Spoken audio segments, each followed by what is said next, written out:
Naging matunog na naman ang pangalan ni Cici Rondina sa social media pero this time, hindi na patungkol sa mga achievement niya kundi issue na gumawa ng komosyon sa social media sa pagitan ng P-pop fans at volleyball fans. Sa isang statement lamang ni Cici na hindi sinang-ayunan ng mga P-pop fan ang ugat ng isyong ito. Kaya sa videong ito, tara at ating talakayin. Pero bago pa man ang lahat, kung hindi ka pa nakapag-subscribe, please like and subscribe at paki-spike na rin sa bell button para lagi kang updated sa mga volleyball ganap. Performances that you're looking forward to. SB19 daw po. Starbucks lang alam ko. SB19. Kaya sa lahat po ng na-offend ko, sorry po. Sorry po talaga. Inaatake na po ako ng, alam mo, tinatake na ako ng mga SB19 fans. Kaya sorry po.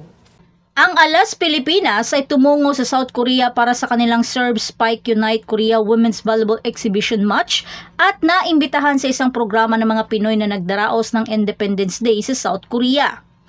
At ang Alas Pilipinas ay nag-perform ng sayaw para sa mga manonood pero di inasahan na magkakaroon ng malaking issue ang pagpunta nila doon. Sa event na yon ay marami rin na mga artist ang dumalo at isa nga doon ang P-pop group na SB19. Si Cici ang naatasang sasagot sa tanong ng host kung sino ang excited nilang makita sa programa nilang iyon at nabanggit ng kanyang mga kasamahan na SB19. Ngunit si Cici ay di alam ang grupong iyon bagkos Starbucks lamang ang alam niyang may pangalan na SB. Agad itong pumukaw sa mga P-pop fans at may isang fans na diretsahang nag-direct message sa kanya na agad namang humingi ng paumanhin si Cici. Nag-post agad ang isang fan na medyo hard nga daw ang message na dito, bagay na hindi nagustuhan ng mga volleyball fans dahil sa kanyang ginawa. Dahil batid pa ng mga volleyball fans, hindi naman daw required na malaman ni Cici ang SB19. Talagang nagkaroon ng komosyon sa social media at agad namang dinilit ng fans ang post na iyon pero lumikha na ito ng away sa pagitan ng mga volleyball fans at P-pop fans. Gayunpaman, si Cici ay nananatiling mapagkumbaba bagkos nag-live pa ito sa Instagram upang humingi ng tawad sa naging aksyon niya sa naturang programa. At umabot naman ito kay Stel ng SB19 at kinall out ang isang fan sa X-post. Gayon din si Pablo, ang leader ng grupo na nagbigay ng pahayag na there's no reason to spread hate, disrespect or drag down our fellow Filipinos. Respect and acknowledge na hindi lahat ng tao aware or kilala ang grupo namin. Kaya sa mga fans, huwag kalimutan na iisa pa rin ang bansa natin. At ang SB19 ay gumagawa ng pangalan sa buong mundo sa pamamagitan ng kanilang talento sa pagkanta at pagsayaw. Ganon din si Cici Rondina na isa sa mga miyembro ng Alas Pilipinas na nagbibigay rin ng karangalan sa ating bansa sa pamamagitan ng paglalaro ng volleyball. Kaya magkaisa at ipagmalaki ang ating kapwa Pilipino.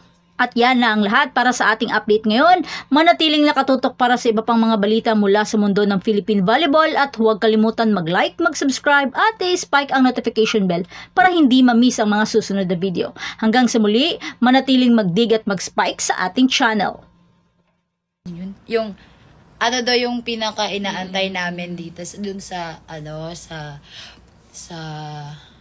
ano yun, B? Doon sa Independence. Yeah, Independence program dito sa Korea. And then, andun kasi si SB19. Like, personally, hindi ko talaga sila. I mean, hindi ko alam ba. And then, tinanong ako na sino pinaka-inaantay mo dito, ganyan. Sabi nila, SB19, ganyan ko. SB, ay, hindi ko kilala yun. Starbucks lang alam ko. Like, ganun. So, ayun, daming na-offend siguro. Kaya, sorry po talaga. I'm really sorry. Hindi, joke lang din naman po yun. Hindi yun kaseryoso. Apa!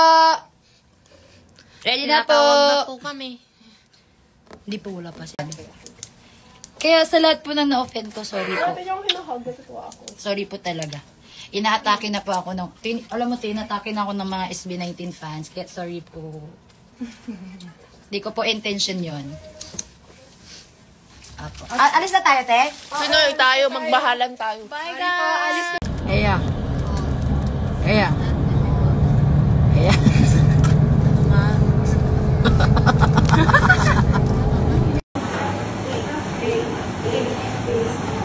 If you walking like a queen with ease.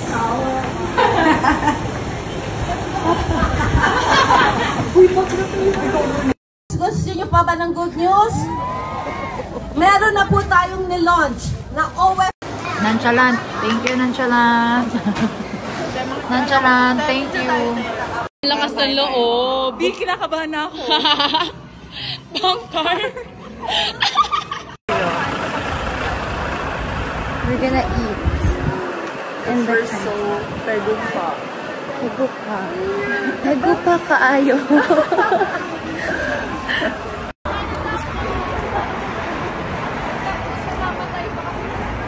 Solved. Hebuloyo. Busog na. Hebuloyo kaayo.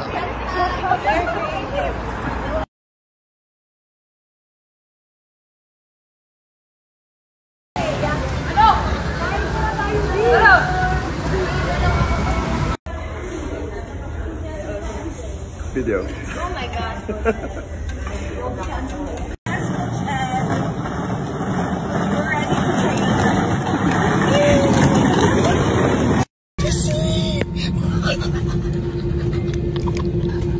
Colors of Evil.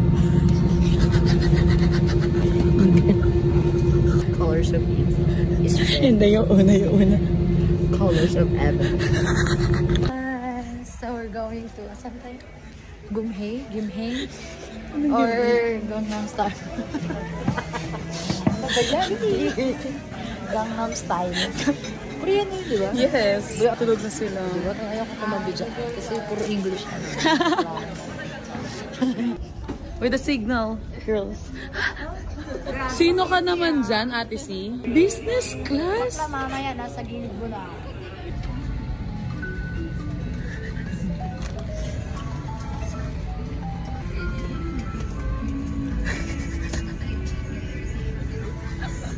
Yung last minute kang da-download ng movie. O, diba? Sobrang bilis. Lilipad na lang kami. Magda-download pa siya ng movie.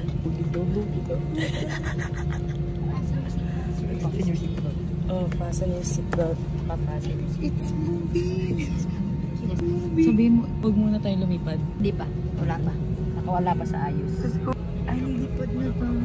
Wala na, bye! Uy, ang ganda mo pala, Ate Sino. Besh, aabot siya. Unti na lang. Para hindi ako mapapakwento at manonood na lang kami. Bakla 2 hours lang ito. May 2 hours ka pang kikwento sa akin. Ay, 2 hours lang. Kalma.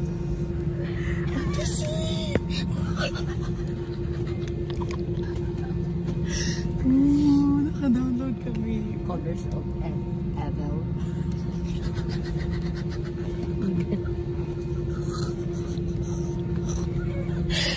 Ano? Colors of Evil. Hindi, yung una. Colors of Evil. Bululok. Sige, itutok mo. Okay guys, mananood na kami ng Colors of Evil.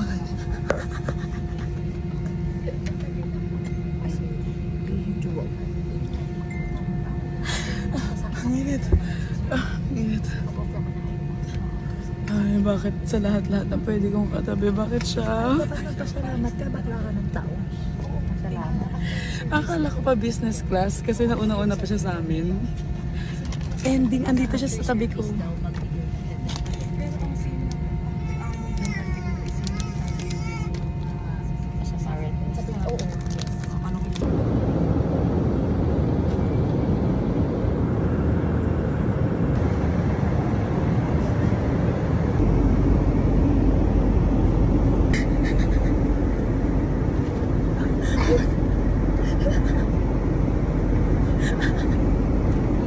We are now on 195 nautical miles south of our destination. Thank you for flying Philippine Airlines. Mahal sa Pilipino, Opo.